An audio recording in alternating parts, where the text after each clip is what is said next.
Good morning, everyone.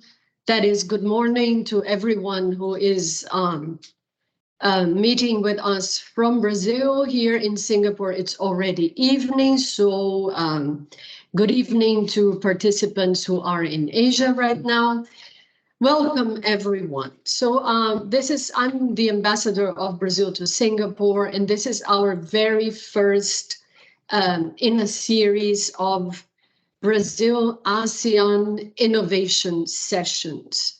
We are very proud at the Embassy of Brazil in Singapore to have gathered illustrious, prestigious speakers who have agreed to join us today for this first webinar in our series.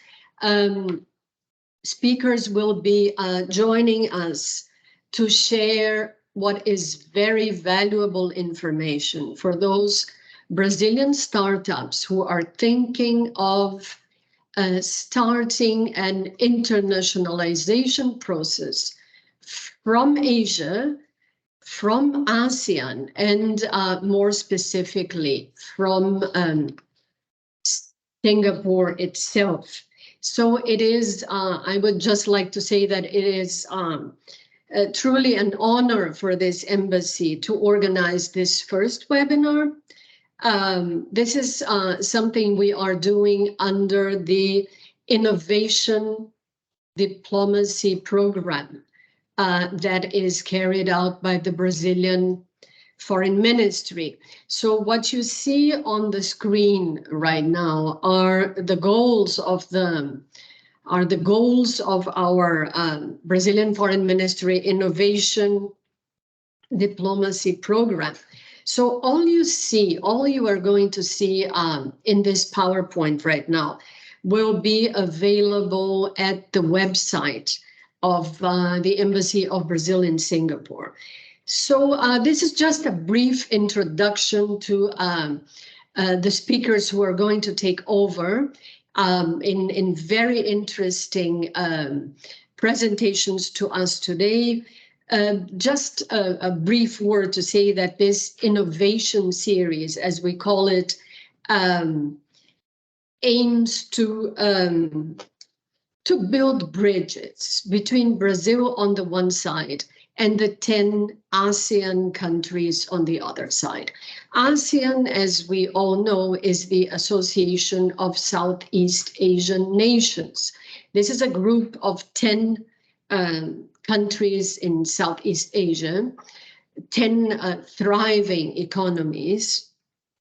They are a trade bloc, a true free trade area on the one hand, and also a political bloc that conducts very effective political coordination among themselves. So why is it that Brazil has a strategic focus on Southeast Asia?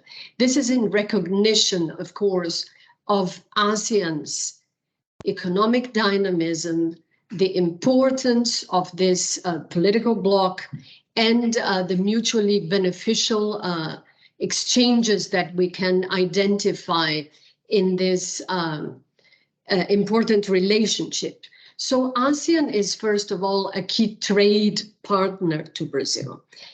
Just for us to have an idea, not I don't want to linger on this, but just for us to have an idea, this year alone, this first semester of 2023, Brazil has exported so much to Singapore that Singapore is, in fact, destination number 5 worldwide for Brazilian products. So again, on the screen, you can see that Brazil has exported more to Singapore than to Germany, more to Thailand, for instance, than to the United Kingdom, more to Malaysia or to Indonesia than to France. I'm referring to traditional trade partners of Brazil, which have been surpassed by in their trade relationship with Brazil.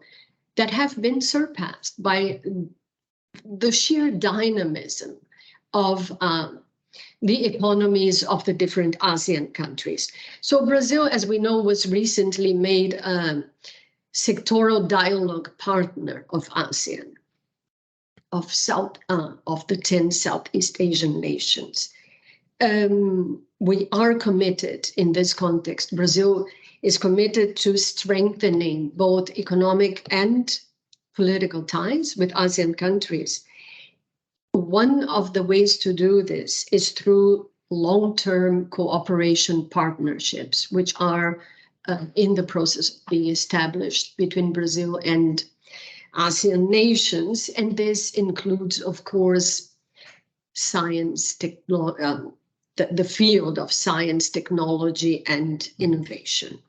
I would go on to say that our specific subject today, of course, centers around startups and venture capital, both in this country, in Singapore, and in ASEAN as a whole. And the main purpose, of course, is to introduce Brazilian startups to what is a very promising market.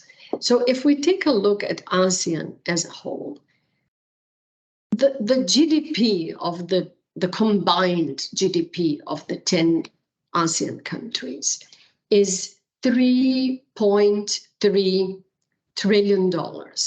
This amounts more or less to 3 times the Brazilian GDP, which in its turn is very important in itself. Brazil is the 10th economy in the world. So if you take ASEAN and you realize that their combined GDP amounts to 3 times the Brazilian GDP, that is saying something. This is a market of 660 million people. Again, this is roughly 3 times the population of Brazil, which, as we know, is one of the largest populations in the world. So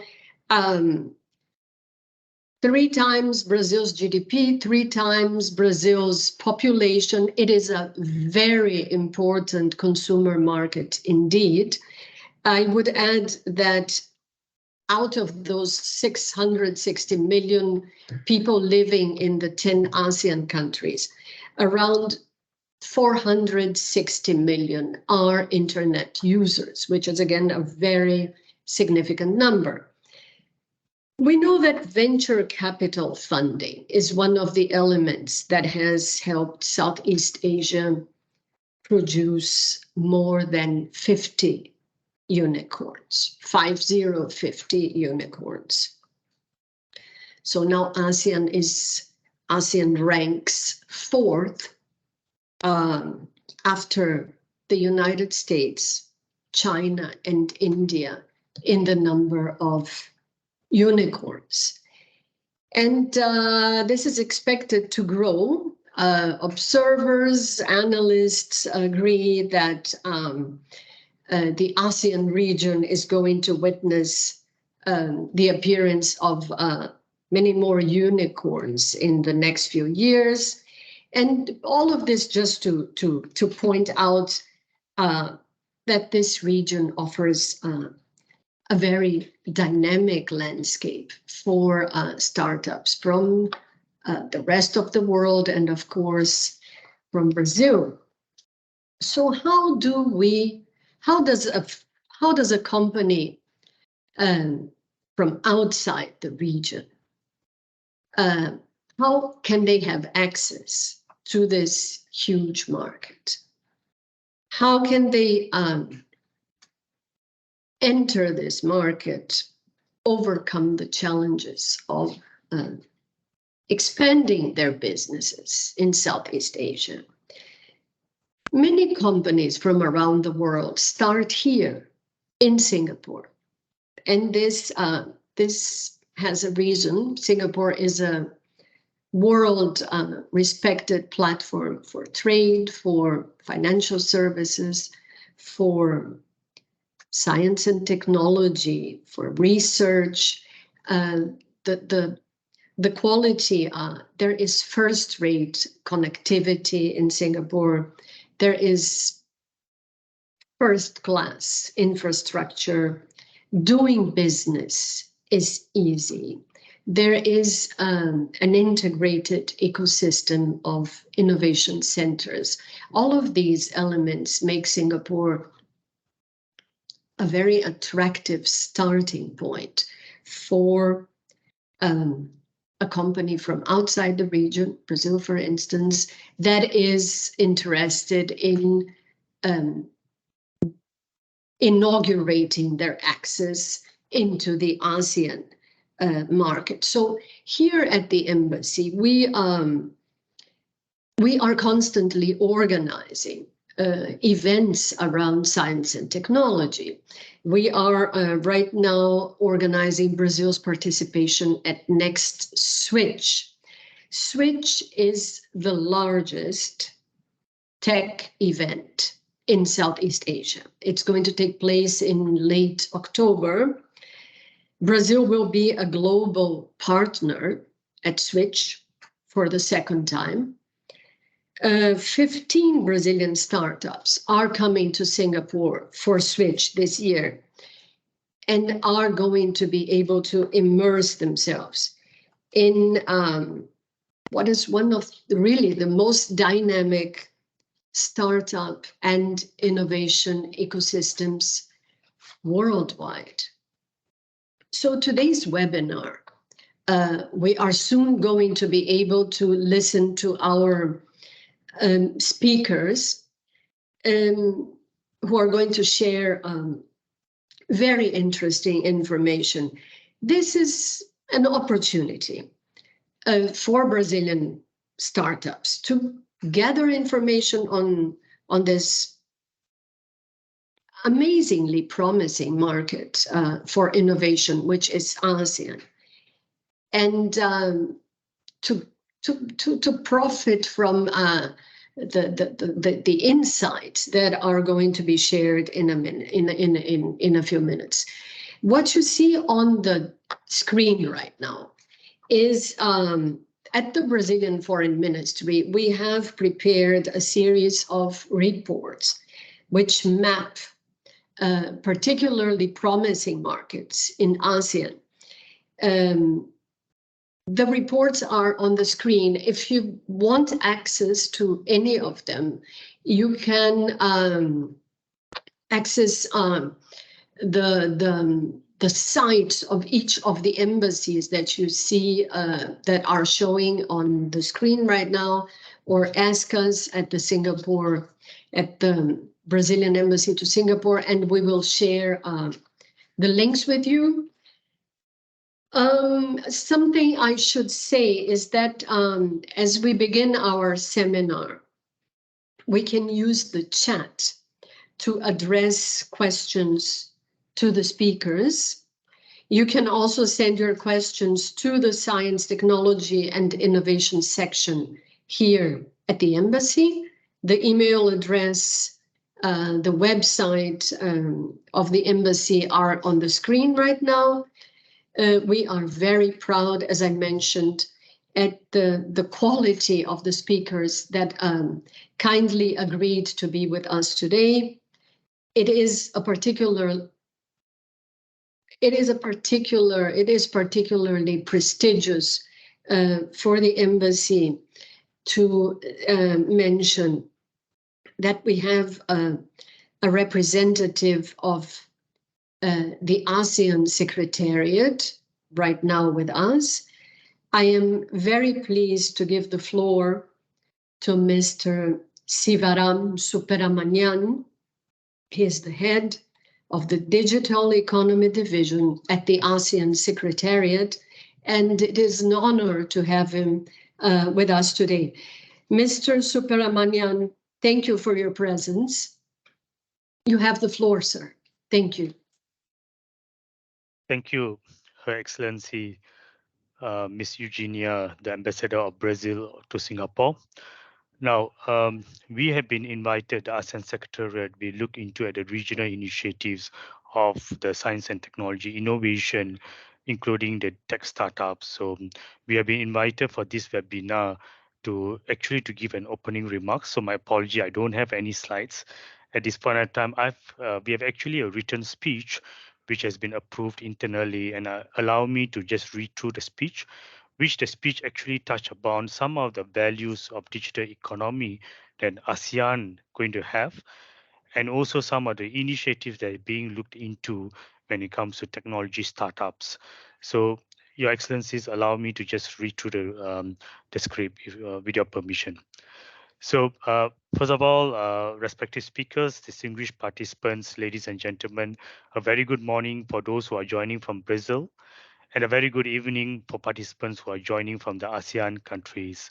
So I'm truly honored here representing the ASEAN Secretariat to join at this webinar on startups and venture capital, introducing Brazilian startups to Singapore and ASEAN webinar. So allow me, first of all, to extend my commendation to the Embassy of Federative Republic of Brazil for hosting this important webinar. We ASEAN, we feel that it's actually timely for us to embark on this journey to strengthen the sectoral dialogue partnership that Her Excellency mentioned before between Brazil and ASEAN. Now, just to give a little bit of statistics on where we are in terms of digital economy, with today's workshop taking place amidst a regional social economic landscape that has been transformed significantly the digital technologies and innovation.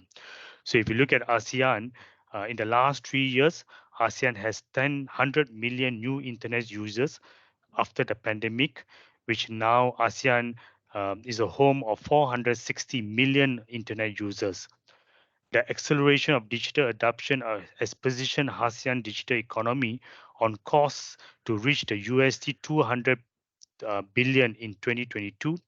In fact, we all are quite excited because by 2025, digital economy is expected to contribute 330 billion of cross merchandise value.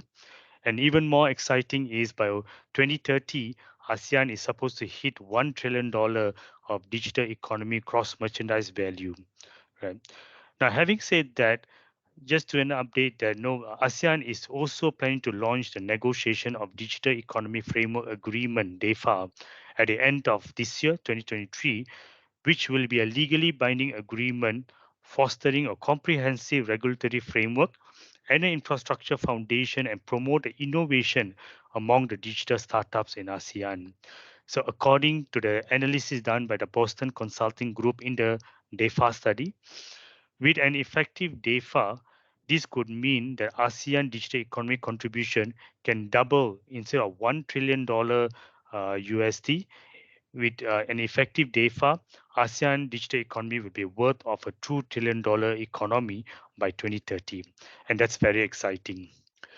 Now, when it comes to digital technology startups, in the recent years, we have witnessed an unprecedented surge in the number of technology startups across ASEAN. And these technology startups, are reshaping industries, driving innovation, and creating new avenues of economic growth. So with that, as the development and growth of technology startup has been always ASEAN top priority agenda. And this you can see in the ASEAN Digital Master Plan 2025. In fact, in February 2023, the ministerial meeting, the ASEAN Digital Ministers Meeting, ADG MIN, has endorsed the framework for promoting the growth of digital startups in ASEAN. And this framework actually highlights that ASEAN should look into the policy recommendation in developing technology startup in 6 crucial areas, which includes talent, education, funding, connectedness, regulatory environment, and digital infrastructure.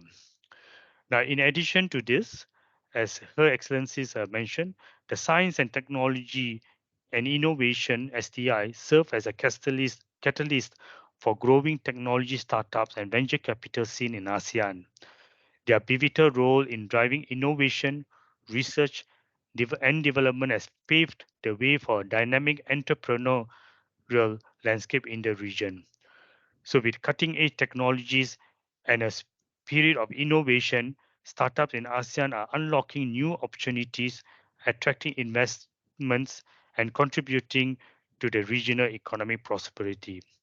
So in that purview, we have a sectoral body called ASEAN Committee of Science and Technology and Innovation, COSTI, which actually pursued several annual flagship initiatives that aim to gear up initiatives related to technology startups. This strategy move underscores the regional commitment to foster innovation, empower entrepreneurship, and drive technology advancement in the ASEAN community. With a focus on enhancing support and resources, the sectoral body COSTI aims to create a robust ecosystem that will propel technology startups to thrive and contribute significantly to the region's economic growth and development. So at this point of time, we work very closely with certain dialogue partners, mainly India and China, when it comes to digital technology startups and so on. Now, Her Excellency also mentioned Singapore as a leading nation or country or ASEAN member states in terms of innovation and technology startup. Now, also exciting that moving forward in 2024, Malaysia is set to take the lead in establishing the ASEAN Startup Initiative. Right. So this has been agreed under the COSTI. Now, this ambitious initiative is poised to unleash the way of innovation, entrepreneurship, and collaborative throughout the region. So, what's going to happen is the ASEAN Startup Initiative under Malaysia promise to create an ecosystem that nurtures and empowers startups, propelling them towards unprecedented growth and success.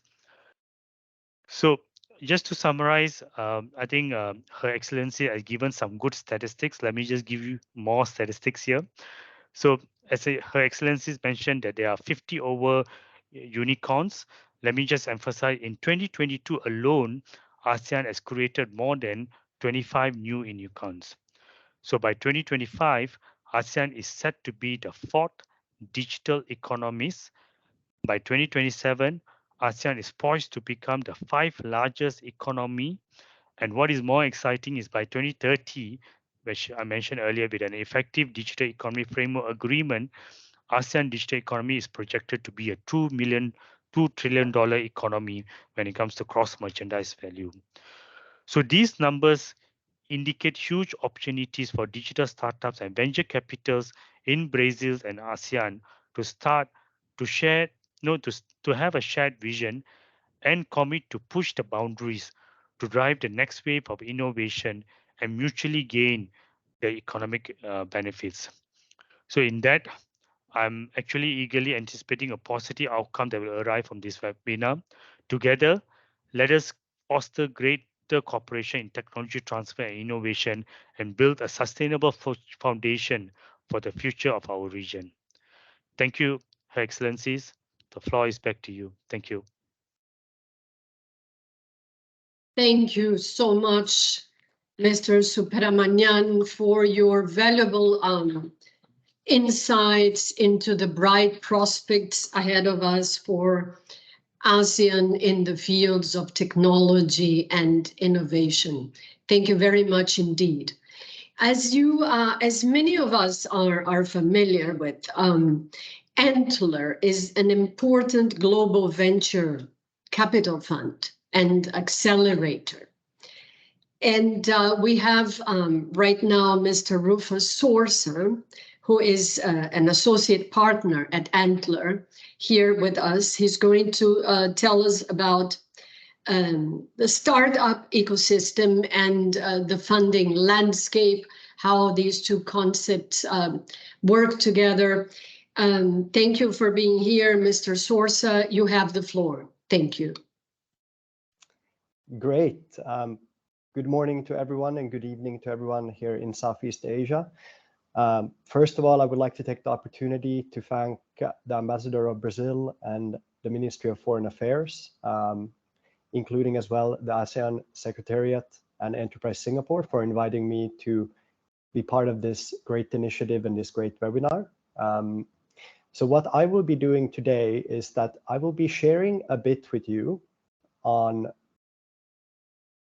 basically Southeast Asia, the startup ecosystem here, and the overall funding landscape. I assume my screen is visible.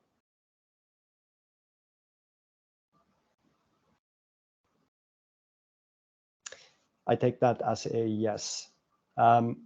So very briefly about myself. I'm originally from Finland. I've been here in Southeast Asia now for the last 6 years. I joined Antler, the venture capital firm, back in 2018 when we were launching, and I was one of the early employees of the firm.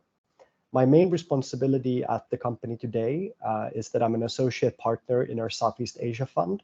And what that means is that I look out for investments in our core markets here across the Southeast Asian ecosystem.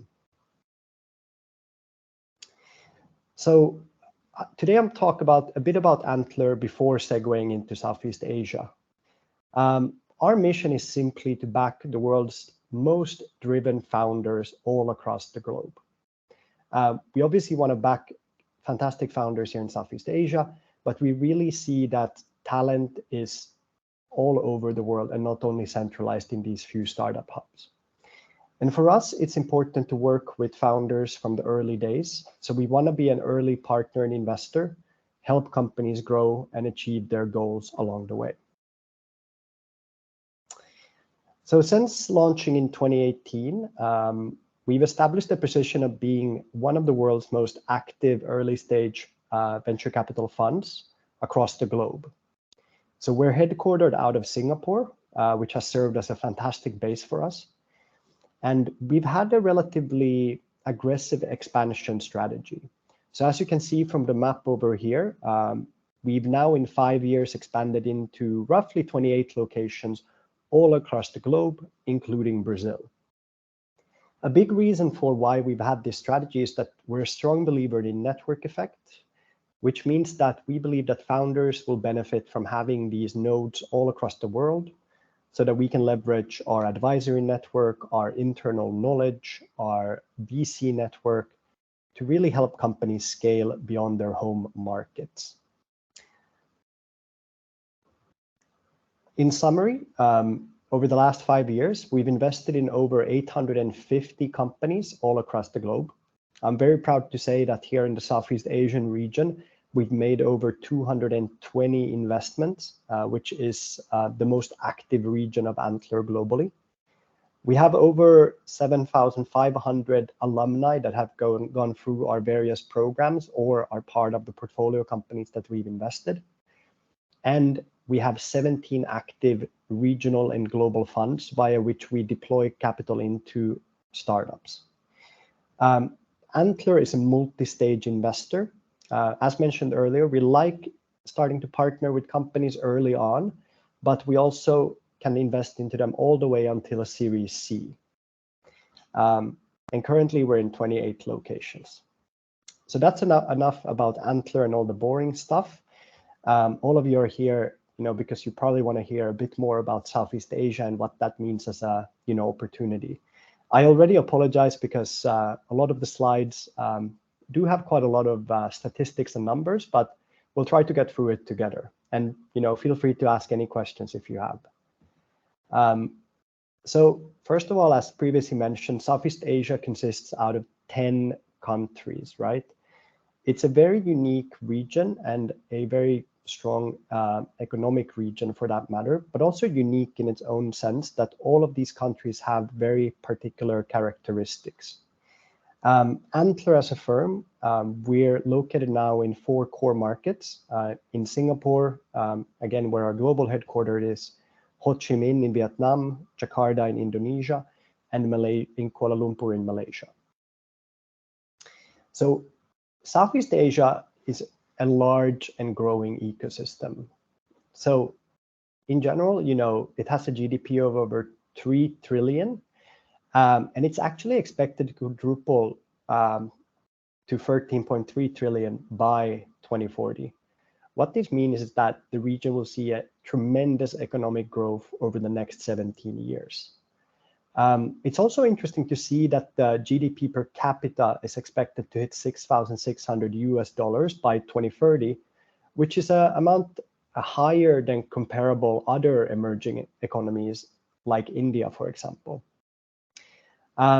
Something that's been great and something that we've appreciated a lot is that there's a very collective regional push for innovation and collaboration between the government and the startup ecosystem, not only here in Singapore, but of course across the entire region. Over the last decade or so, we've seen, an influx and a growth in number of VC-backed deals across the entire region. It's very interesting to see that there's also a record high of 15 billion US dollars in this region that is waiting to be deployed. And of course, as earlier mentioned, there's been kind of this growth of unicorns. We can see that only in the last couple of years, we've gone from 21 to 50 plus across the Southeast Asian region. Even though it's a quite young ecosystem here when it comes to startup, it's one of the fastest growing. And we can also see that the number of VC deals have quite consistently continued to grow since 2013 year on year.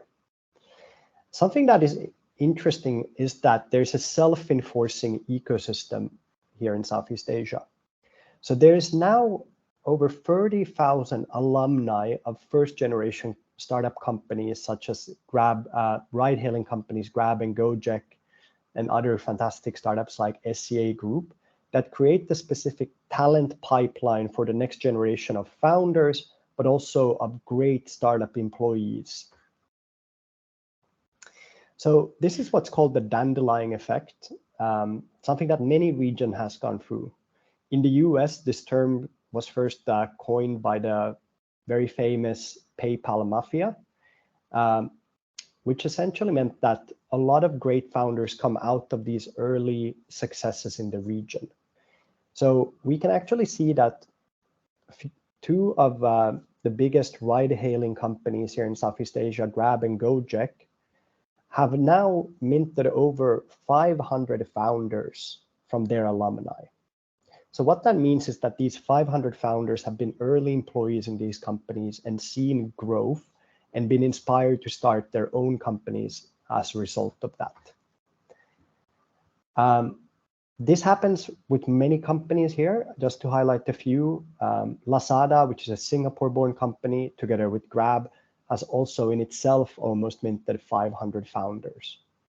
And we expect to see, all of these 1,000 companies and new startups mint, another 10,000 founders and great talent for you to hire over the next 10 to 20 years.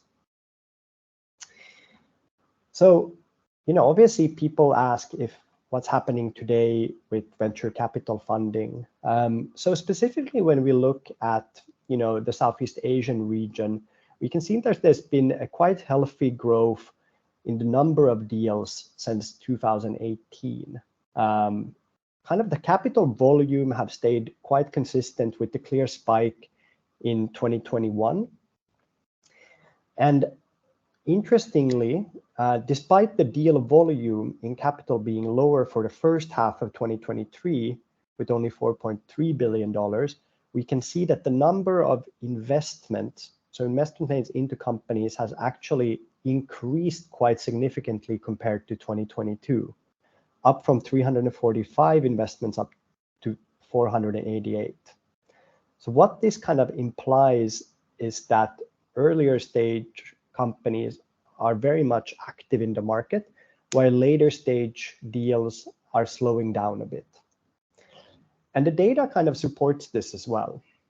So if we look at funding by stage, we can see here on the left-hand side that the seed stage and Series H stage has grown in 2023 comparatively to 2022, by quite a lot, actually, in the seed stage and by a bit in Series A, while B and C has stayed quite similar or even declined in certain instances. The same can be said also for the value of capital invested. And the reason for this is simply that the later stage large deals have decreased as a large number of the breakout successes I mentioned earlier, Lazada, Grab, and Gojek, have matured from startups into mature companies and are not, taking up these massive rounds that would skew the data here. So the region originally was quite centered around e-commerce, and we can see that it's actually shifting away from e-commerce and becoming a more balanced ecosystem, especially with fintech and SaaS gaining popularity over the last few years. There are, of course, a few reasons for why this is happening, but the main reasoning is that the startup ecosystem in itself has been evolving quite a lot, and also the needs of the consumers and organizations has changed. It's also very interesting to see that kind of the lag time of innovation has decreased compared to more mature ecosystems or traditionally mature ecosystems like the US. So if we break this down by country and look at where is the money and where are the deals happening, Singapore is by far the most active country and gets the most capital. Indonesia comes strong as a second, and actually it's interesting to see that Singapore observed kind of a great increase in 60% deal flow year on year and 19% in capital invested in 2023 in the first half of 2023 compared to 2022. We can see that Malaysia and Vietnam are also vibrant ecosystems, young in themselves, with then Philippines and Thailand coming after. The reason why actually Singapore's deal count has gone up so much this year is because this previous slide that I showed, the emergence of fintech and SaaS. Fintech and SaaS is very active here in the region, and many companies see this business model or this industry to be a regional or global play. So oftentimes they choose Singapore to be their de facto hub to conquer not only the Southeast Asian region, but also potentially the global markets. Then kind of if you look at the three regions by themselves briefly, it's pretty interesting to see that quite recently Startup Genome did a global startup ecosystem ranking and ranked Singapore the 8th highest globally. Note that this is not a country ranking, this is really a city ranking. It's a quite big increase from number 18 last year. And this is really due to the great effort that the Singapore government and other collaborators are doing to push Singapore to become a global startup hub. So a few metrics why they gathered this ranking was that they have an ecosystem value of roughly $128 billion compared to a global average of only 3.5. They also have 18 unicorns so far, which is a good number, one that we'll hopefully want to see grow over the years to come. And they actually have more early stage funding, right? 5.7 billion is a large number compared to the 970 million global average. I would say that median seed rounds are quite aligned with global averages, as well as, for example, software engineering salaries. Interestingly, time to exit is slightly shorter. And we can also expect to see more M&A deals happening here in the region over the next few years to come. So it's going to be interesting to see, consolidation here as well. In general, there's been a healthy count of exits, but again, we hope to see more over the years to come. Of course, kind of Singapore has a number of impressive companies across various sectors. So it's really cool to see these early winners like Lazada, an international e-commerce company and one of the largest e-commerce operators here in the region, reach a valuation of 11.3 billion back in 2022. Or Property Guru going public with their SPAC in Q3 2021. And then up and coming company called Caro, which is a used automobile marketplace, which is growing at tremendous speeds. Then comparatively to Antler's portfolio and companies that we also work with closely, we can see that there are global players that are emerging from Singapore. So for example, Airalo, which is a global eSIM card marketplace for travelers, founded here in Singapore in 2019, now offers their eSIM cards to over 150 countries globally. Similarly, Rebello, a company born in Singapore, has managed to expand all across the Southeast Asian region, but also to North America, while VoloPay, a financial services solution provider that offers corporate cards, has really created a regional play with a strong focus on Singapore, with a lot of growth happening here in the city-state. Indonesia, it's Southeast Asia's second largest investment destination. It's the largest population in Southeast Asia, with roughly 280 million people out of the 660 that was mentioned earlier. So it's a large portion, right? Almost 50%.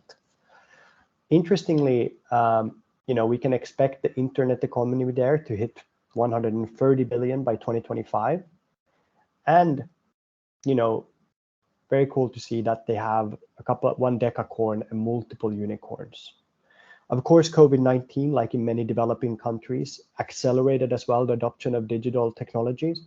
So the government is making a very targeted push to digitize many industries across Indonesia.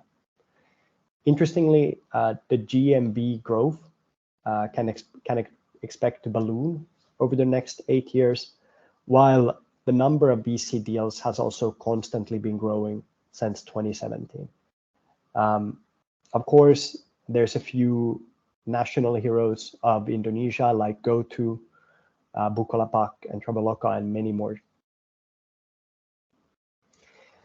Of course, Indonesia, it's a very strong ecosystem with multiple opportunities, but it's really fintech and e-commerce which is leading the way over there, with a growing middle class and need for digitization. There's still a quite large population here in Southeast Asia, which is underbanked or unbanked. And that's really I would say, opportunity that startups are tackling today and over the next decade. Then Vietnam, it's slightly smaller, but the fastest growing digital economy here in Southeast Asia, growing roughly 31% year on year, and with the digital economy worth around 21 billion. Again, COVID-19, of course, has accelerated growth or digitization, kind of giving a new way for the startup scene in the country. Here we can see that in 2022, or since 2017, the number of VC deals has also grown quite significantly, with 2022 being quite on par with 2021 due to the global economic slowdown.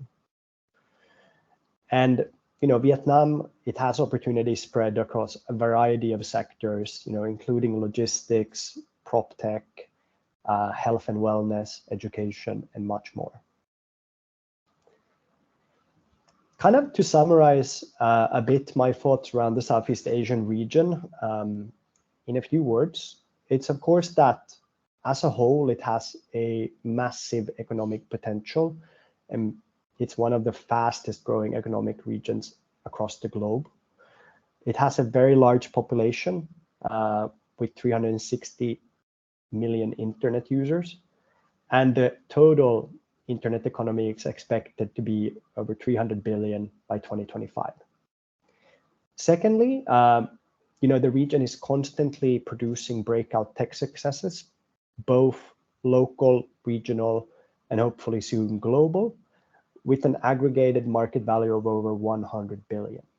Again, what this means is that there will be more individuals in the ecosystem contributing and available to be hired. Southeast Asia also has kind of attracted many top-tier VCs, and there are many across the entire region, not only here in Singapore, who's invested over $9 billion over the last decade.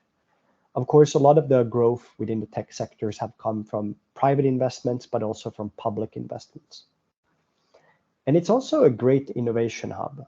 Singapore, for example, has some of the world's highest ranked universities, right? NUS and NTU, that really brings access to talent and creates also opportunities for R&D commercialization. In addition to that, there's been a fantastic support from the government, with, for example, Singapore setting aside over 20 billion for research and innovation, with similar programs ongoing here in Indonesia and Vietnam. So if you're a founder who's considering coming to Southeast Asia, I strongly recommend to familiarize yourself a bit with the region. Remember that each country within the region is quite unique as well. So, you can't probably expand into all markets at once. Take a localized approach. Even though the deployment rate has been slightly lower today, we as venture capitalists see, tremendous growth over the next 5 to 10 years here in the region. So I wouldn't shy away from that.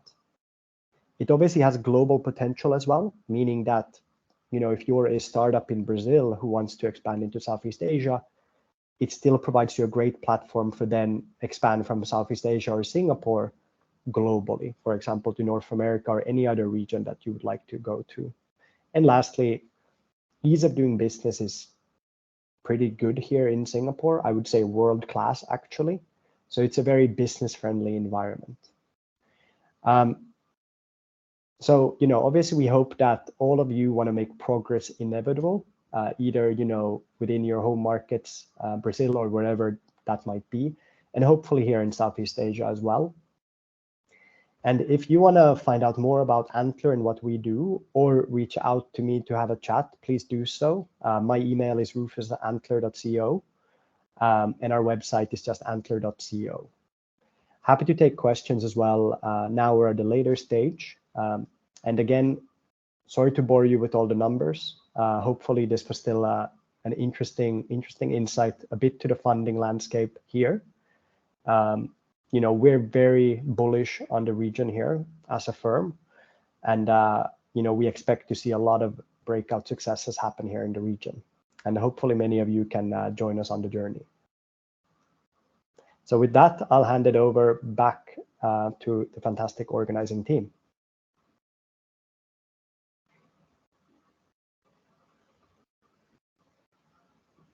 Thank you so much, Mr. Source, for this, for your thorough presentation on what you call the self-enforcing ecosystem of ASEAN, in terms of both talented, of both the multiplication of both talent and businesses.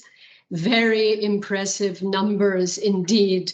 Thank you so much for bringing all these inputs to this to today's discussion.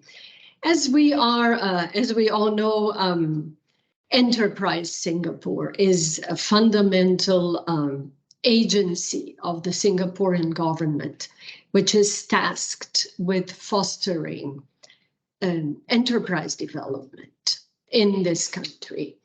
It is a fundamental actor in the Singaporean economy.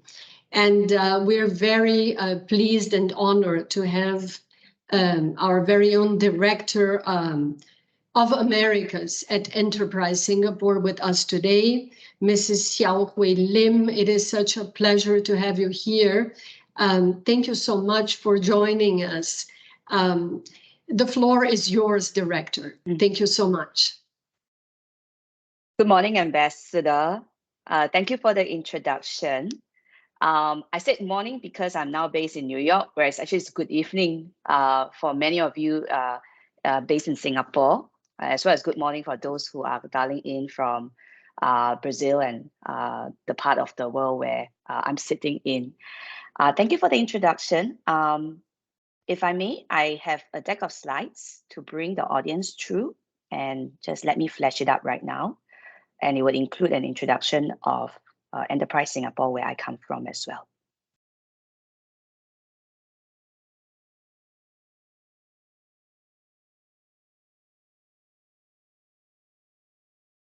Okay.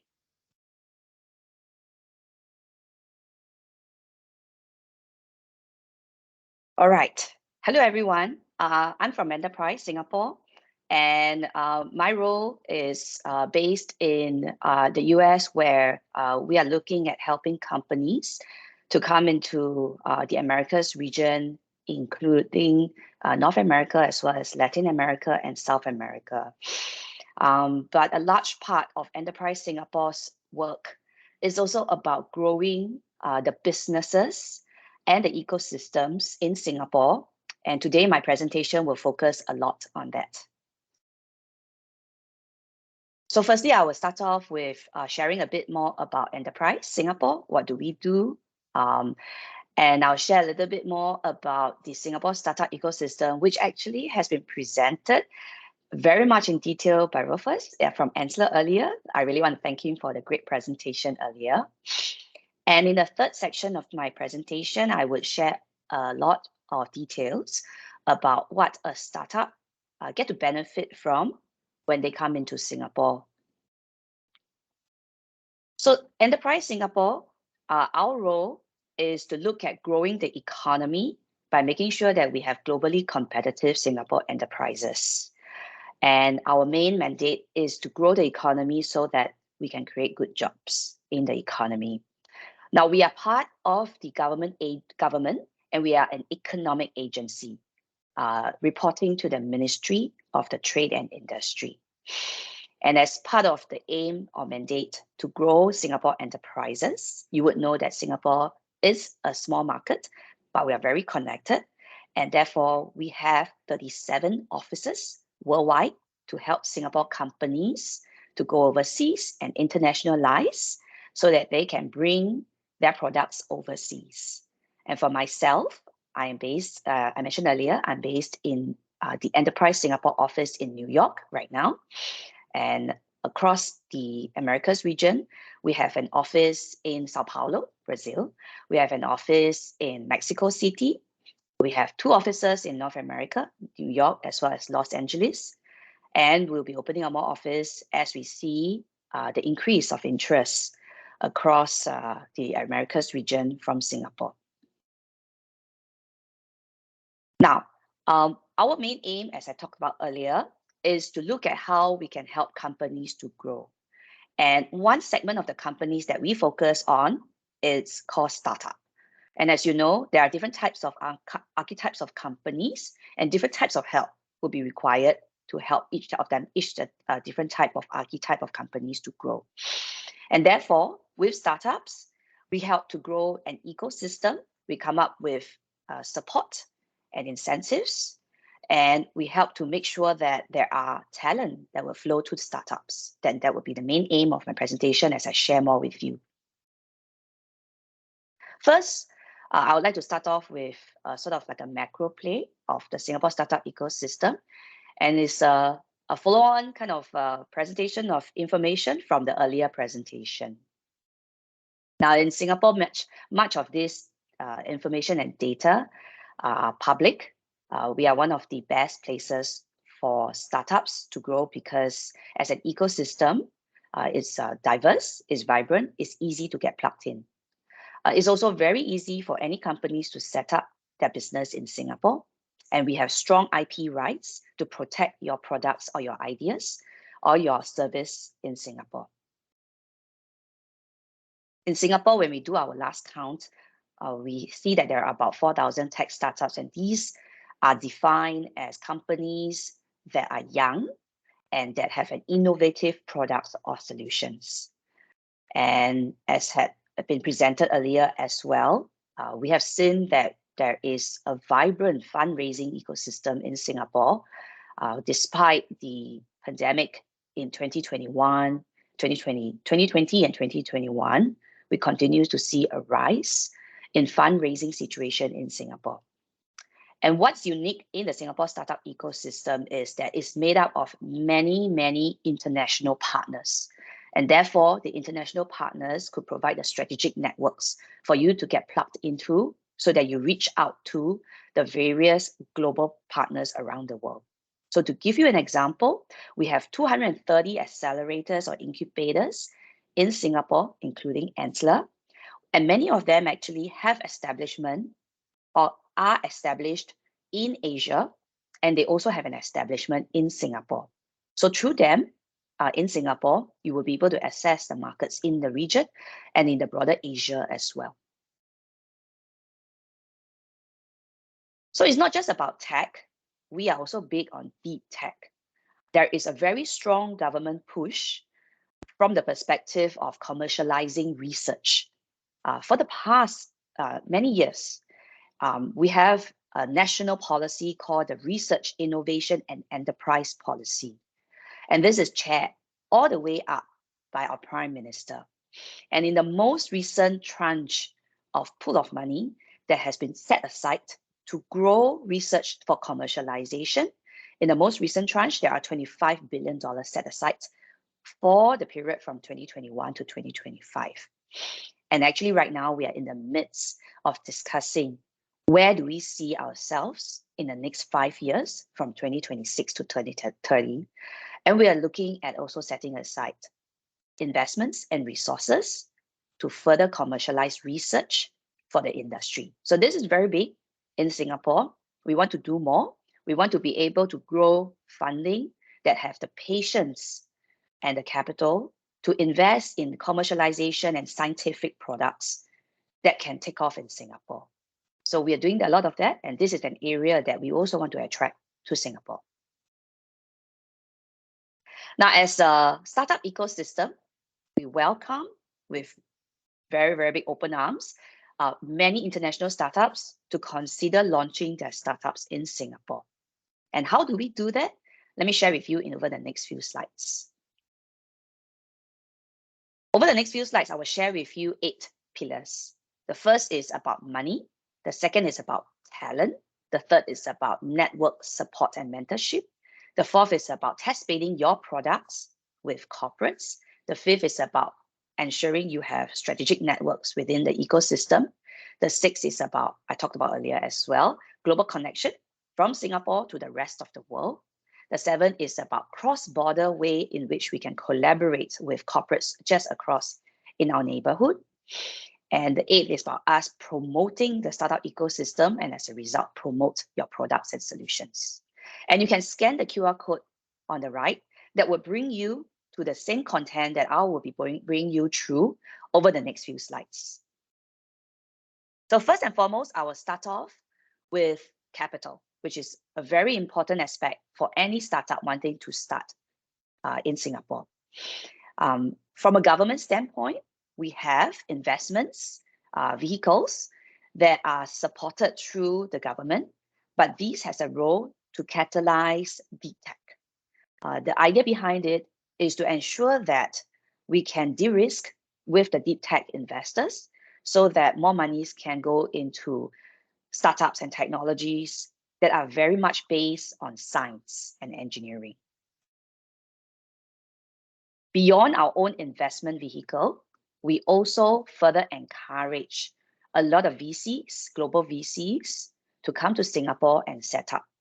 And we encourage it by working very closely with the Monetary Authority of Singapore, MAS, to use incentives such as the Venture Capital Fund incentive to incentivize global VCs to set up their funds in Singapore to invest into startups that are in Singapore. So there is an active way in which we attract VCs to come to Singapore.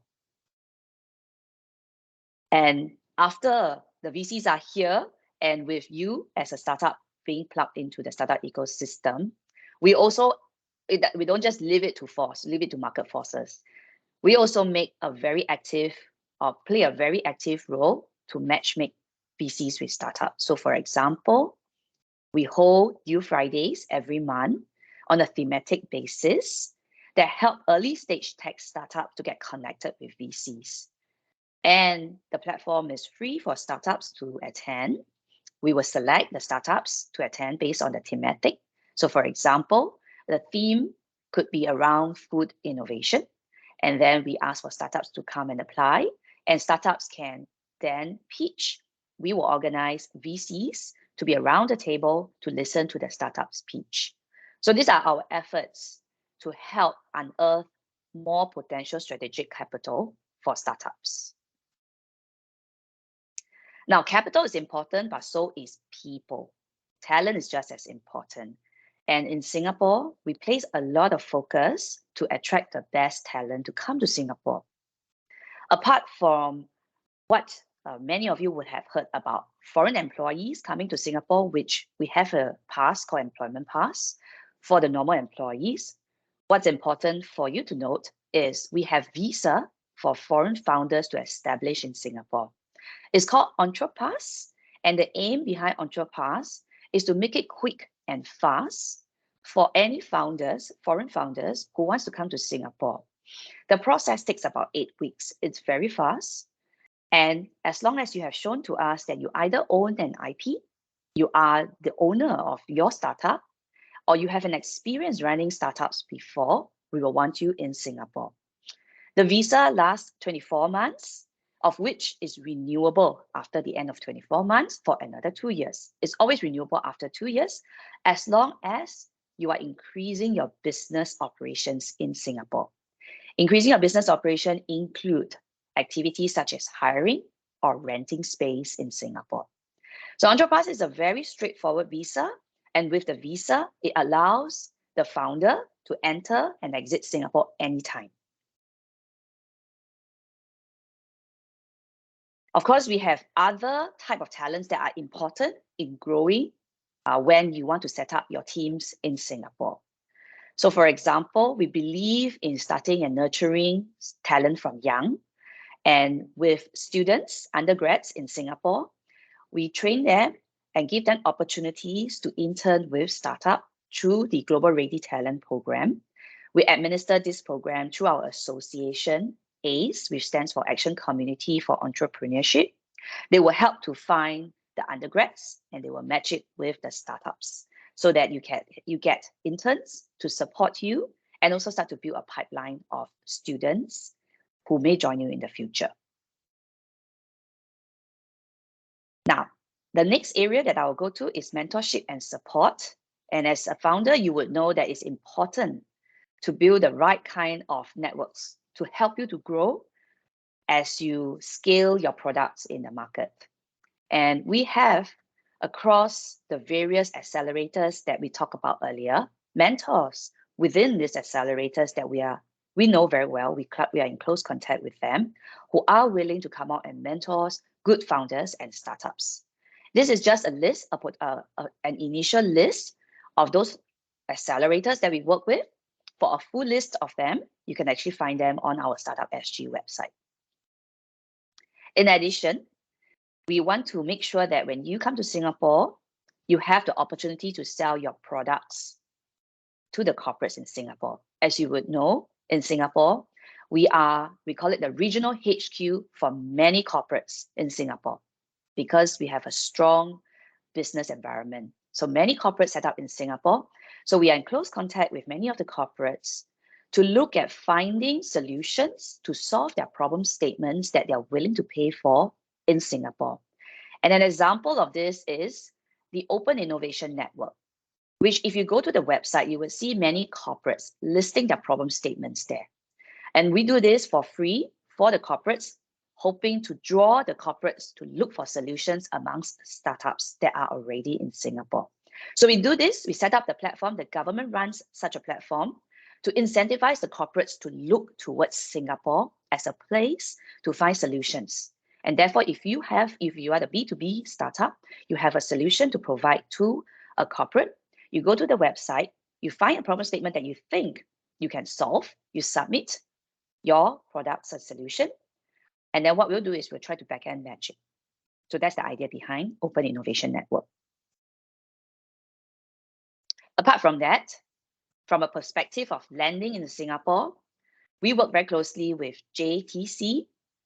JTC is our industrial landlord, which is also a government agency that looks at they own several land plots in Singapore for industrial purposes.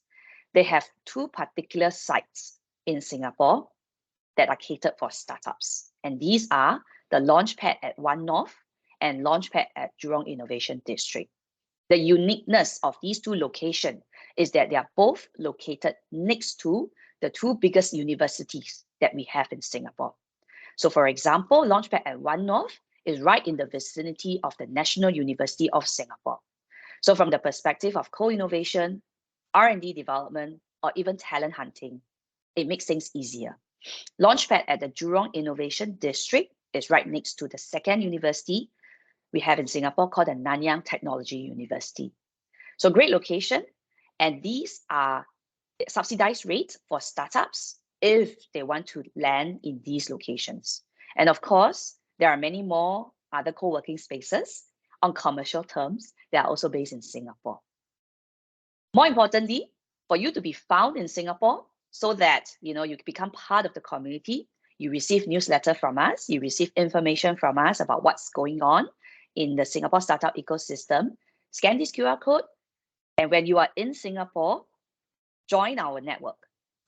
There is a directory of all tech startups that are based in Singapore in the Startup SG website. The requirement is that you do need an entity in order to register. That means once you've come to Singapore, you've registered an entity in Singapore, you can then create a profile on this directory and receive all the latest information from the government. I talked about connectivity because Singapore is very well connected to many, many global and regional players. And this is one of our such efforts. It's called the Global Innovation Alliance. It is actually a scheme where we bring on board many accelerator partners to help us or help our startups in Singapore to go to the region. We actually have a partnership in Brazil to help to attract, and I'm sure that's how this partnership came about as well, to help Brazilian startups to consider using Singapore as a launchpad into Asia. But more importantly, we have regional players.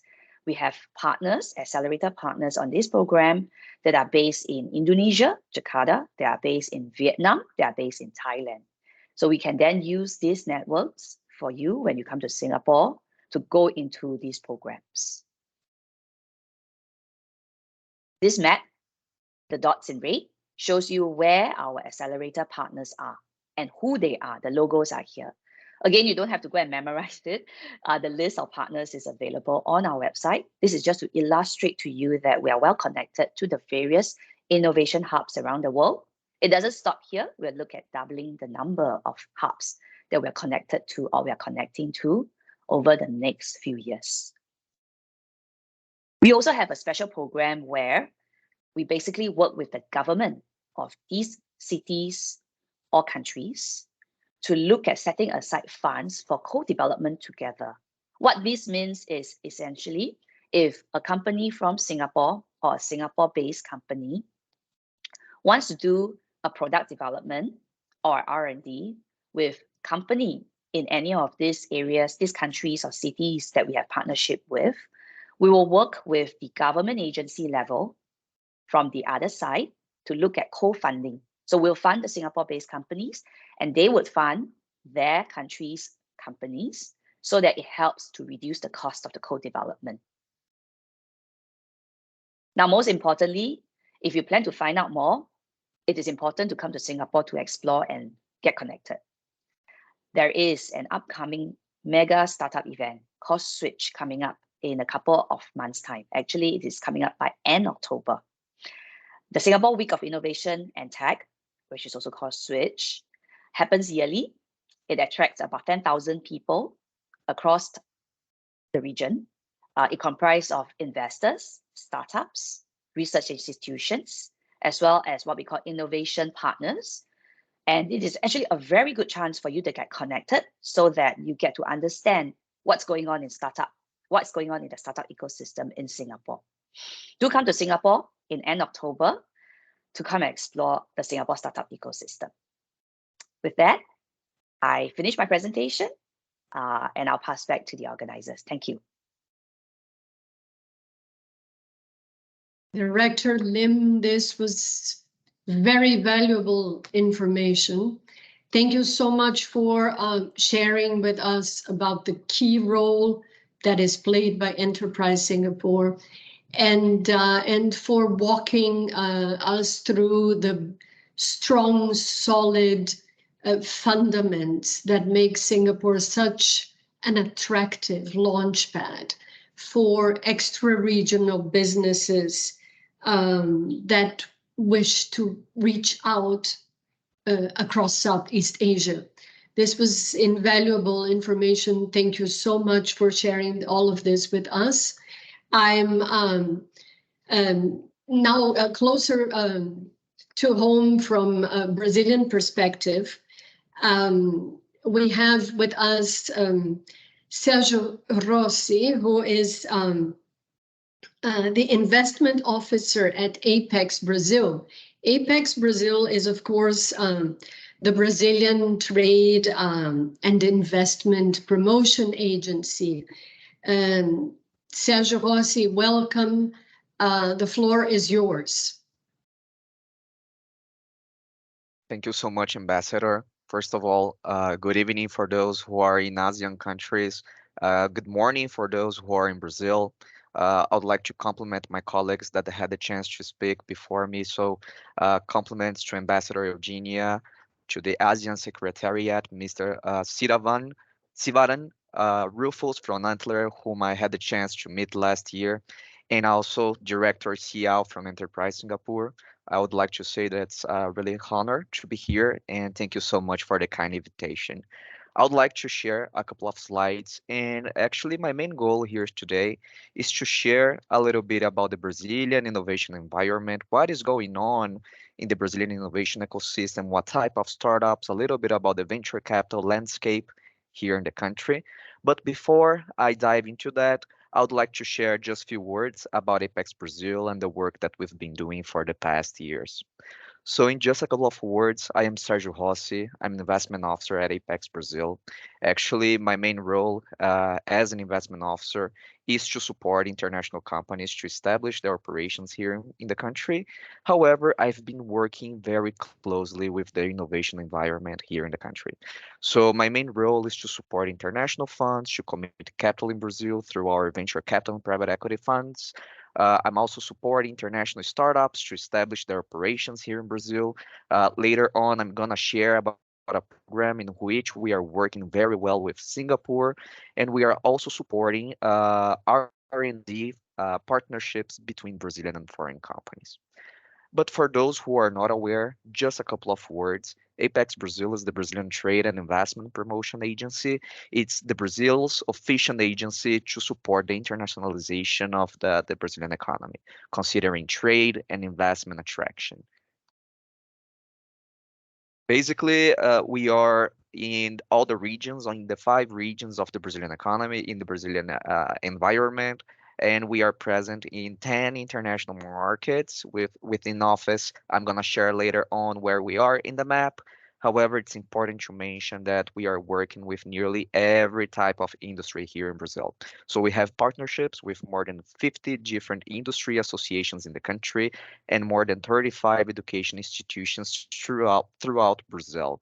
And of course, one of our main purpose, considering that we are supporting international business, we are very well connected with both the public and the private institutions in Brazil and also abroad. This is where we are today. So as I mentioned, we are present in all the 5 different regions of Brazil. However, we have office in the States, in a couple of them in Europe, in Israel, in China, in Dubai, and we hope that in the near future we are going to be more present. However, it's important to mention that we also work really close with the Ministry of Foreign Affairs, so we work very closely with the departments of trade and investment promotion around the globe. Considering what we offer to the Brazilian companies that are willing to go global through their products and service, and also for those international companies who are willing to establish their operations here in Brazil, We have several services in which we provide for these stakeholders, which range from market intelligence. We provide qualification for the Brazilian companies to go for international business. We also promote the international expansion, not only Brazilian exports, but we are also supporting Brazilian companies to establish their operations abroad. Again, later on, we have another project with Singapore, in which I'm gladly to share in a couple of slides. But of course, that we also work with foreign investment attraction, in which we are supporting the international companies to establish their operations in Brazil. And we also work with the image of Brazil around the world. So I would like to share what is going on in the Brazilian innovation ecosystem right now. And I love to use actually this slide in which we show the progress of the Brazilian innovation environment for the past 12 years and how the ecosystem has been matured year by year until nowadays. So considering 2010, we didn't have not even 1,000 startups. Considering data from last year, we were able to reach around 12,000 startups. I'm also going to share a little bit about their profile. Considering VC funds, we have more than 120 VC funds in which we are working with them really closely in partnership with the Brazilian Association of Venture Capital and Private Equity. And this third point here, it's really important when we are talking about corporates. When I'm talking about corporates, it's not only big corporations doing business in Brazil. I'm talking about corporations that are somehow working with open innovation, or if they have their own investment mechanism to engage and invest in startups. So considering 2010, we didn't have not even 10 players doing open innovation or corporate venture capital activity. We did an effort last year, and we have mapped more than 200 corporations working with startups here in Brazil. We also have a very big platform in which we are supporting the investment arms of big corporations to establish their operations in Brazil, and that's one of the reasons that we are working. We are working really closely with this corporate environment here in the country. Considering innovation hubs, in 2010, we didn't have not even 10, just like the corporate side. Today, we have mapped more than 300 innovation hubs, considering accelerators and a few other players that are working within this market. And of course, everyone has shared about unicorns. So in 2010, between 2010 and 2022, we didn't have not even quite non-unicorn. However, in the past couple of years, we were able to reach more than 32 unicorns here in the country. And this number actually has been appearing year by year since 2017, 2018, and it feels like that in every 2 months, a new unicorn appears in the Brazilian market. So just in a nutshell, these are the Brazilian unicorns that we are mapping nowadays. As you can see, we have different types of solutions that goes from retail, they go to the prop tech, they go to the fintech ecosystem. Just like Singapore, the fintech environment in Brazil is very strong. It's very powerful. We have Nubank, which is one of the largest unicorns and actually decacorns in Latin America. And but there are several reasons for that. And talking a little bit about the startups, the 12,000 startups, and a little bit about the profile. As you know, Brazil is a continental country. So Brazil is huge. And considering all the different states here in the country, as you can see, most of the startups, they are based in the southeast area of Brazil, considering the states of São Paulo, Minas Gerais, Espírito Santo, and also Rio de Janeiro. However, we have seen a very big movement of growth in the south of the country, but also in the northeast side of the country. And of course, in the north, that we have been mapping corporations and startups that are doing more business in the region. The Brazilian startups, they are getting more sophisticated year by year. These are the top sectors considering number of startups. So we have a large amount of edtechs, health techs, and life science. Within health tech, I would like also to call attention for the biotech environment, which in Brazil has been growing quite a lot in the past couple of years. And of course, for the digital health, considering, of course, the pandemic and the role of the telemedicine in which started booming in 2020. But of course, that fintech, agtech, as you may know, Brazil is a power nation regarding agribusiness, and we have several solutions on that side of the industry as well. And of course, e-commerce, which is really strong here in Brazil.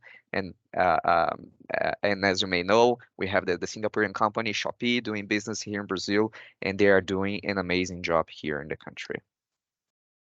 Considering a little bit about the profile of the startups still, as you can see, we have a growing number of startups that are going to from operation to the traction side, and we have many companies that are already scaling.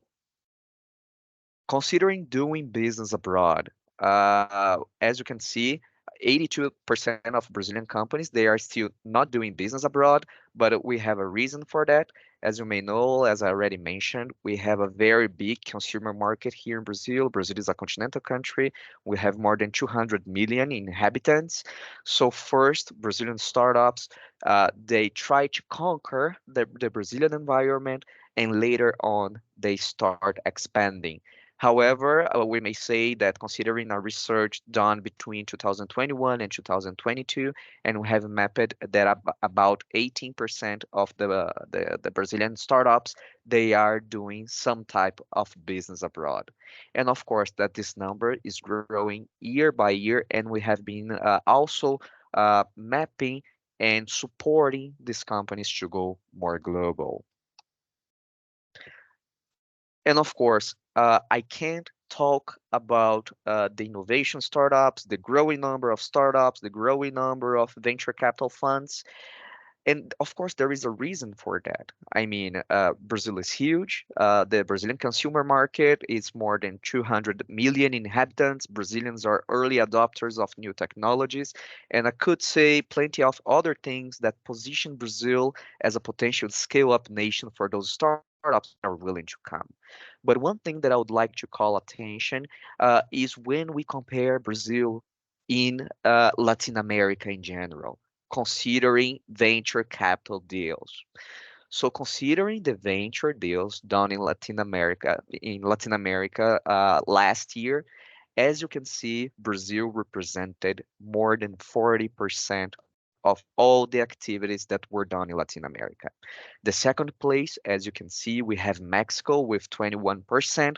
So considering investments, considering the venture capital activity, Brazil is about the double of the second place. And that's one of the reasons why the Brazilian startups, they are getting more mature, because we have venture capital funds available, resources, and also corporations that are investing in startups. So the Brazilian startups, they are getting more mature, more sophisticated, and as a consequence, they are going global. A little bit about the investment side itself. As you can see, we had a quite growing number in 2021.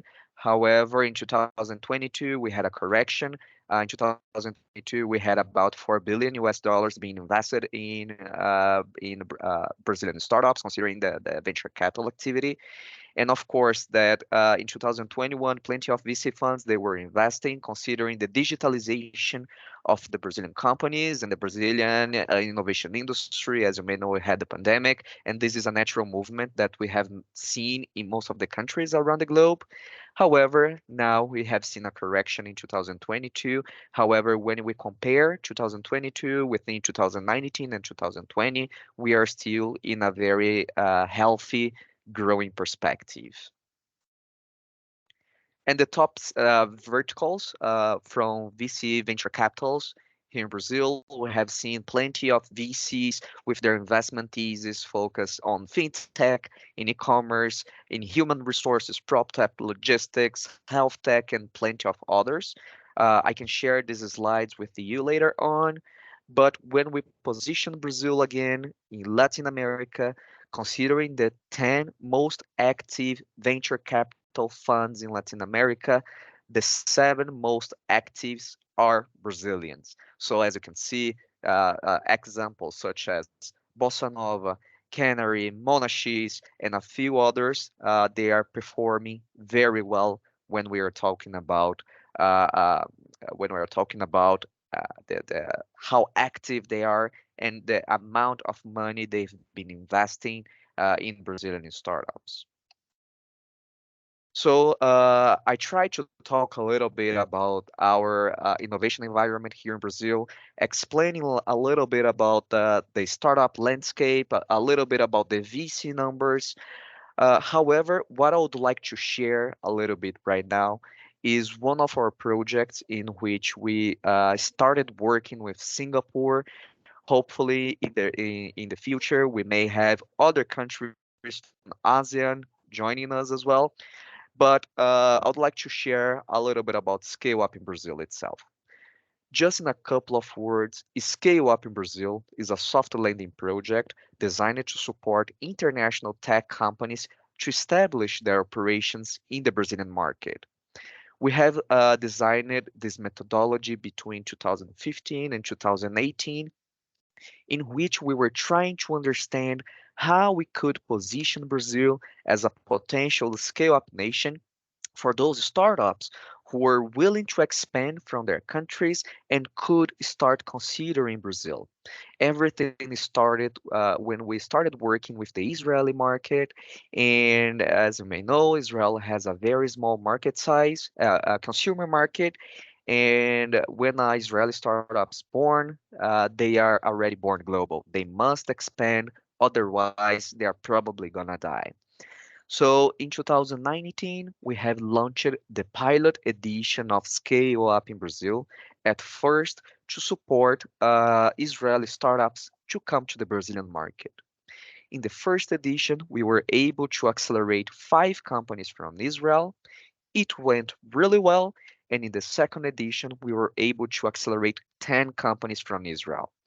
Out of these 15 startups, Israeli startups that joined the program and came to Brazil, 7 of them they are already operational here in the country. They are hiring local teams, they are developing R&D in Brazil, and plenty of other ways establishing their legal entities and everything. And for the third edition, we have designed a whole methodology to choose who would be the next countries that would join Scale Up in Brazil and who would join the next editions of the program. And I'm glad to say that since last year, Singapore was chosen as one of our main countries to work with and also to support the Singaporean startups to establish their operations in Brazil. In a couple of slides, I'm going to share the Singaporean startups that we have worked in this last edition. And right now, as we speak today, we are working already with the fourth edition of the program, and we also have the Singaporean companies coming to Brazil.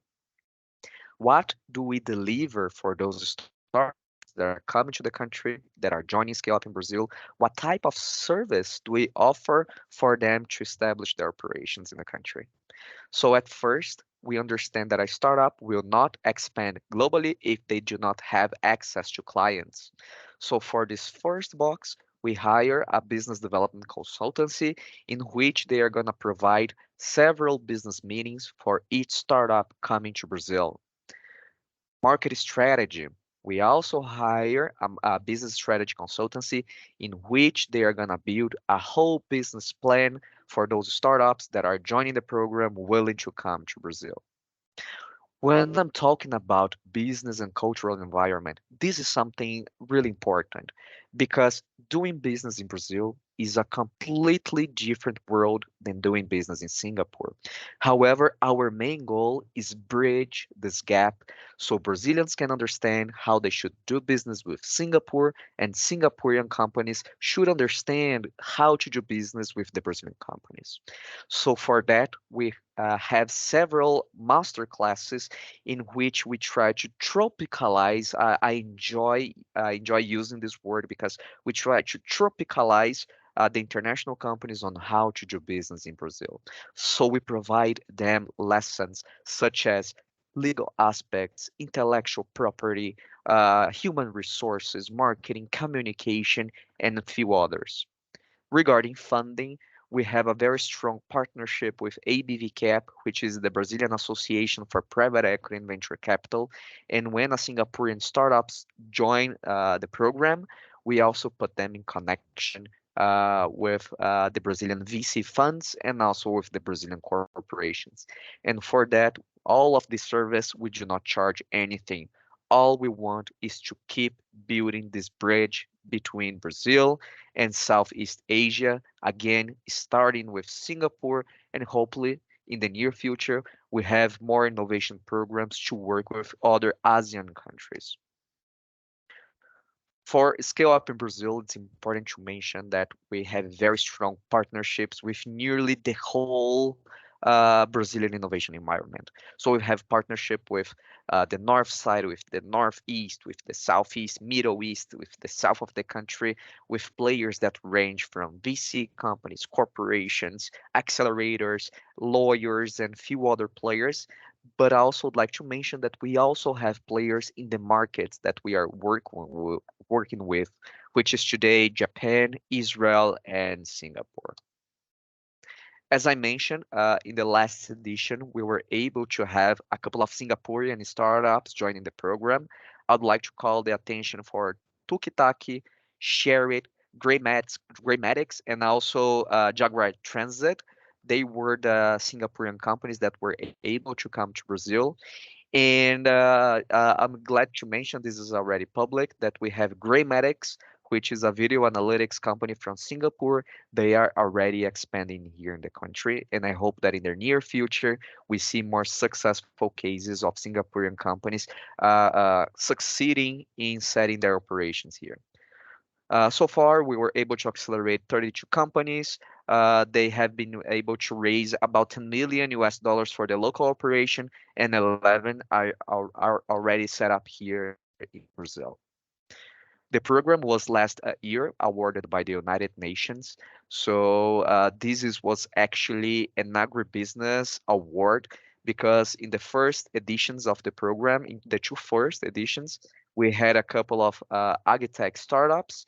And when we shared with the United Nations what we delivered to those startups, how they succeed in Brazil, and what we delivered them among about 30 countries, we were awarded in the first place.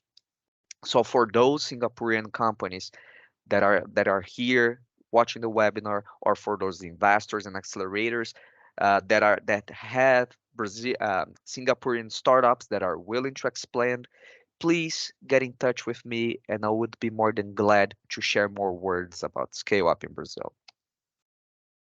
However, we are not only talking about bringing Singaporean companies to Brazil, we are also talking about now taking Brazilian companies to Singapore.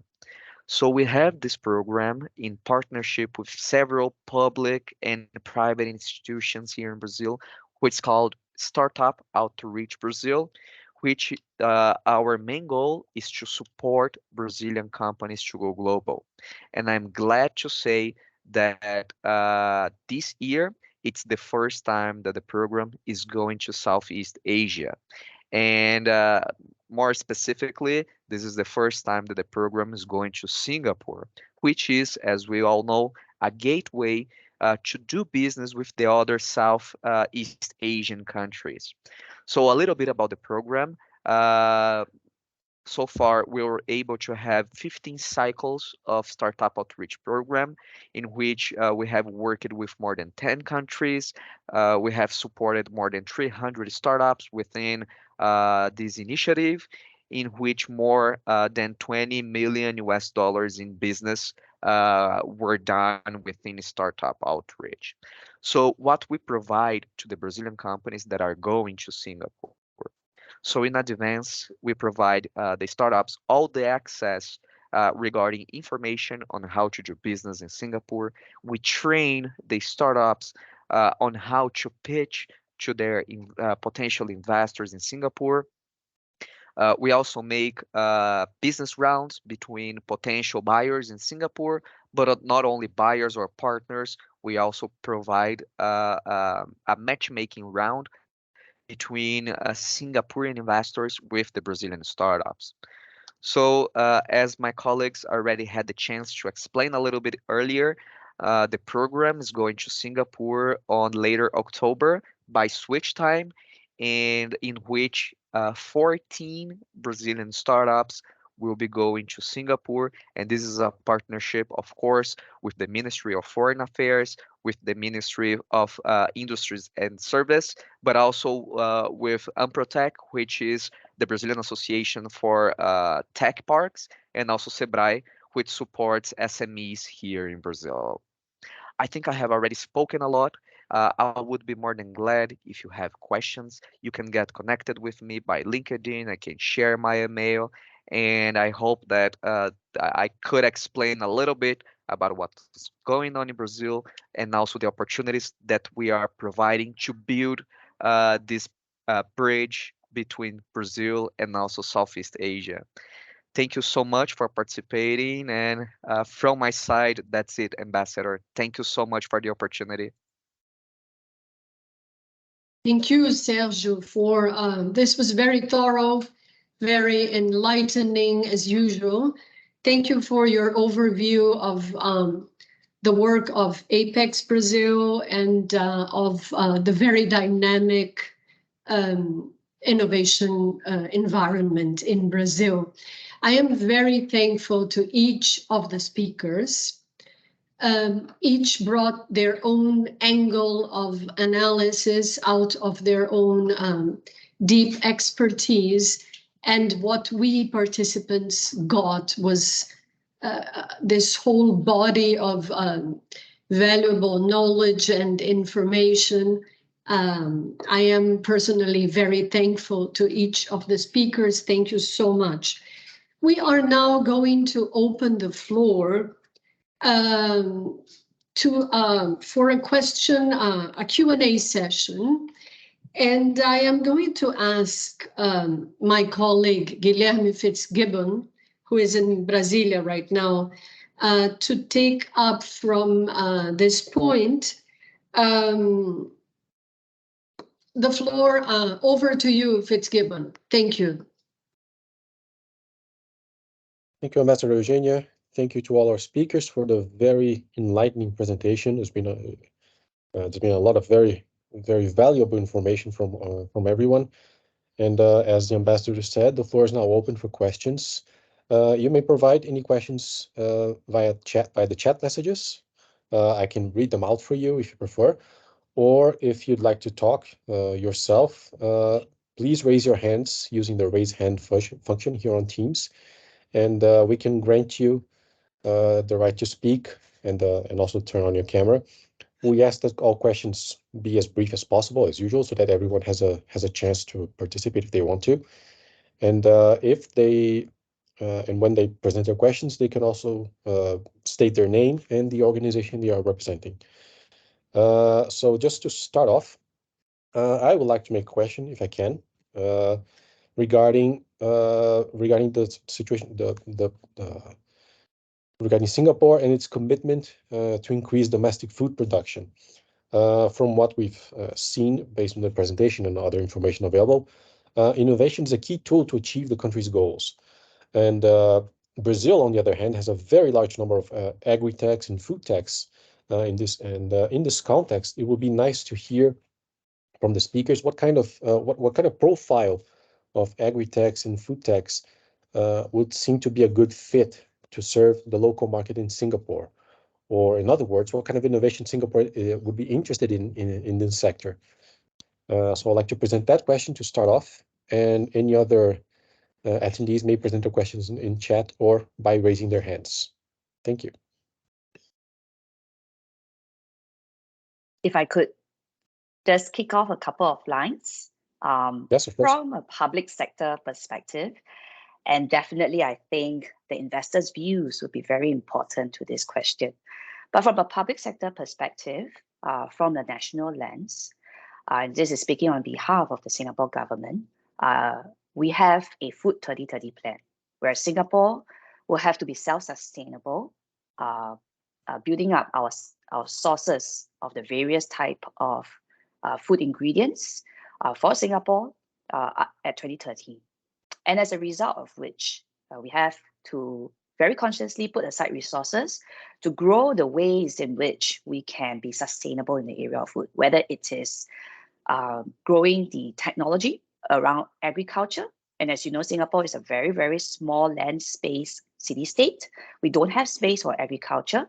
How do we best use our land so that we can still grow food, vegetables, food, plants, etc., so that we can supply enough food for people in Singapore? So we put in resources to do that in the area of agriculture tech. We call it agri-tech for short. We also put resources to build up the food innovation sector as well. And this is what I'm talking about, the innovative ingredients, or the science behind useful scientific discovery of making food, so that we don't just depend on the natural resources, but we also can use scientific way to develop food. This is also another area that we look at growing. And this kind of give you a bit of a dimension across the kind of innovation that we want to develop, or we want to put our resources behind food, so that we can be a self-sustaining country in the future. So I hope that helps to kind of give the public perspective. And I'm quite sure investors will have a similar kind of view as well. Thank you, Sohei.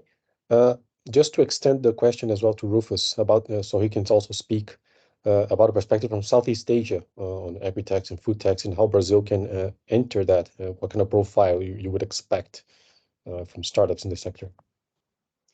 Yeah, no, certainly. So obviously, food security is an extremely important part here in Singapore, and agriculture and agri-tech is a great opportunity here across the region. If you look at countries like Indonesia and Malaysia, you can see that the economy is strongly driven by agriculture, and not only the economy, but really land masses. Large chunks of the entire country's land mass is used for agriculture.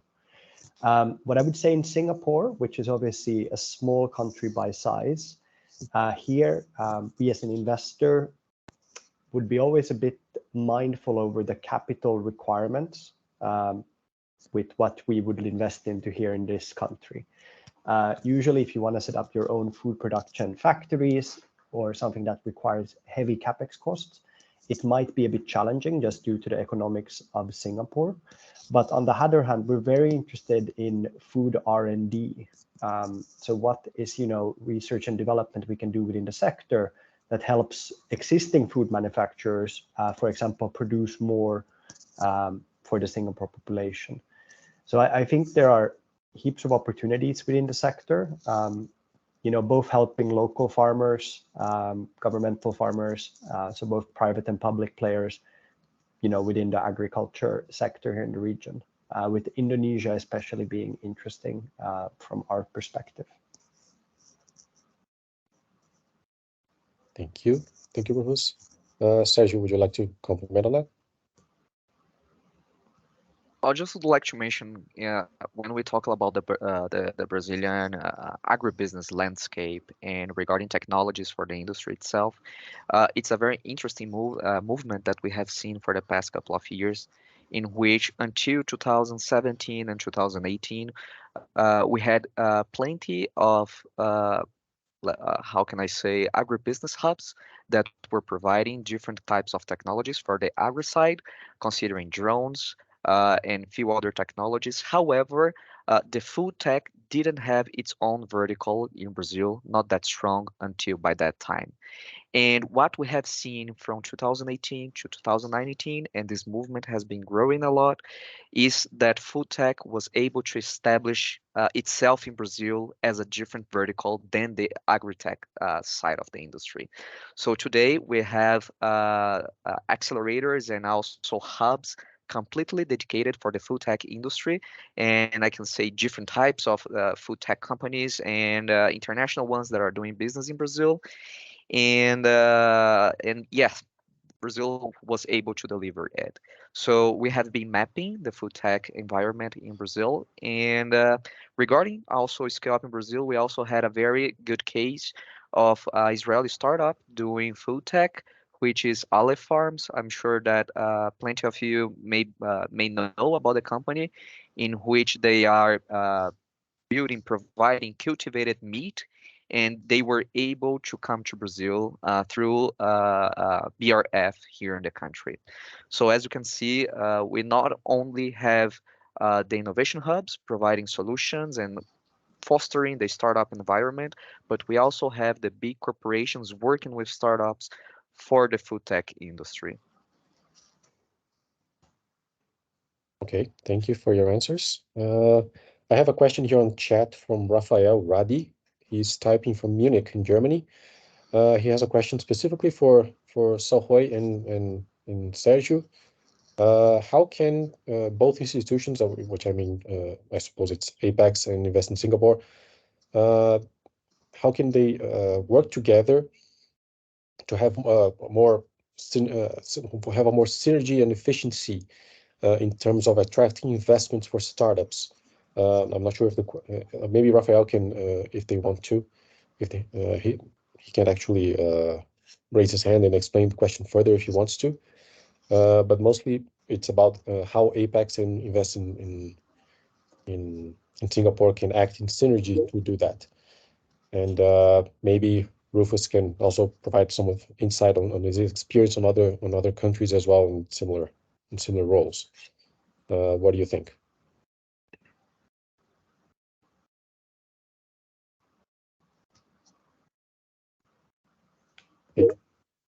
Floor is over to you. Who should start? Go ahead, Sergio. Sergio, your turn. So from Apex Brazil side, let me check if I understood correctly, but we have created plenty of synergies with Singapore. As I mentioned, when we started working with the Singaporean market regarding scale up in Brazil, we already had a very good relationship with the team of Enterprise Singapore, but we designed a whole methodology considering several aspects, such as innovation grade of the country. We also considered the position of the country in the global innovation index, the number of startups per inhabitants, and of course that we considered the partnership that we had with Enterprise Singapore, because we needed one institution from the country present here in Brazil. So when we talk about efficiency in supporting these startups here in the country, that's what I mentioned in the beginning, because we try to hear the startups from them what they need in order to come to Brazil. So when we first started this movement, we were seeing that the startups, they needed clients, they needed funding from the local industry, they needed information. That's why we built this whole structure to support these companies and and of course, as a consequence, we started seeing quite good success regarding the program. If you'd like to talk a little bit more on how we can work with you, I'm not sure whether you are from a startup or an organization, you have my email. I would be more than glad to talk with you later on. And if you are a startup, as I mentioned, all of our work is free of charge. If you are willing to get to know Brazil, I would be more than glad to guide you through some opportunities here. And if I can add on to Sergio's earlier points, that yes, I can't reiterate enough that it is important for the Singapore government to work very closely with partners around the world to do this. And Apex Brazil has been a very valuable partner to help us to achieve this so that the startups are able to benefit from joint efforts across Apex Brazil as well as Enterprise Singapore. Apart from what we have shared earlier on our slides, if anything, I think I just want to add that I understand that the question also came from someone who is in Germany, and actually Germany is also one of our Global Innovation Alliance node as well. But that's not to say that I'm offering another partner, but I'm just sort of emphasizing that this is important for us to establish the various nodes around the world so that at the end of it, startups that are coming to Singapore or are based in Singapore get to benefit from the strategic networks that this Enterprise Singapore has built together with close partners like Apex Brazil.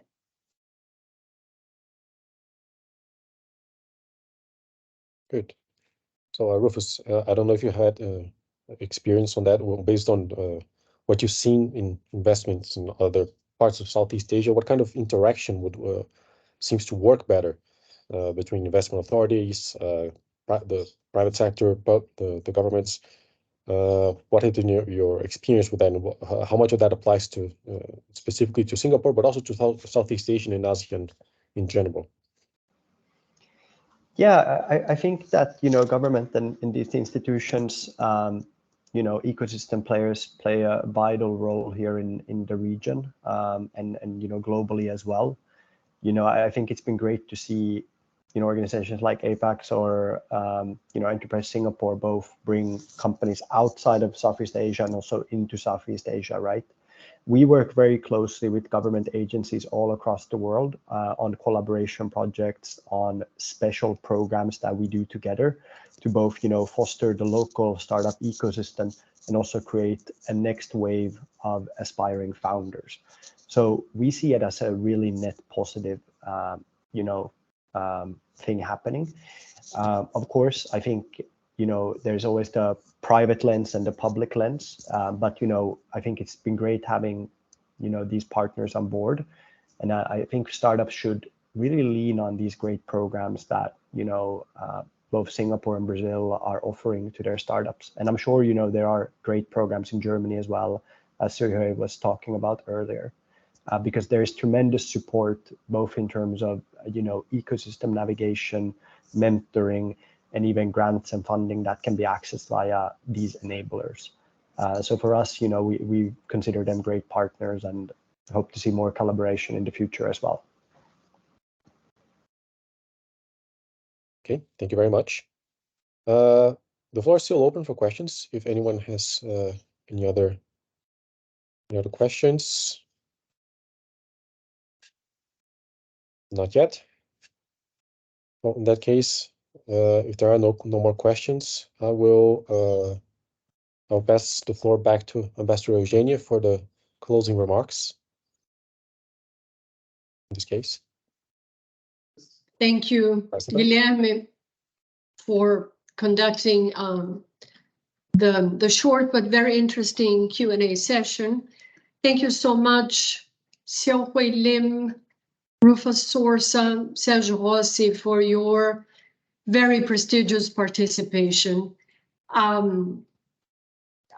If I will just add a small private word of thanks to my colleagues at the embassy, Julia Amaral and Patricia Melo, who have put together this webinar today, and thus enabling us to enjoy and profit from every speaker's deep knowledge of the subject. Thank you very much to everyone, and to participants. Do please reach out to the Embassy of Brazil in Singapore if you want any additional information, or if you would like to have access to any of the documents and numbers that were shared this evening and this morning. Thank you very much to all. It's been a pleasure for the Embassy of Brazil to take part in this. Thank you very much indeed.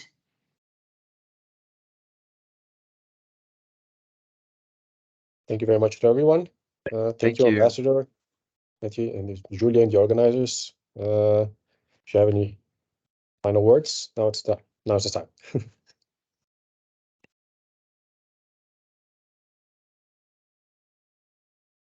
Okay, so we can go now. Okay, thank you very much. See you. Bye-bye.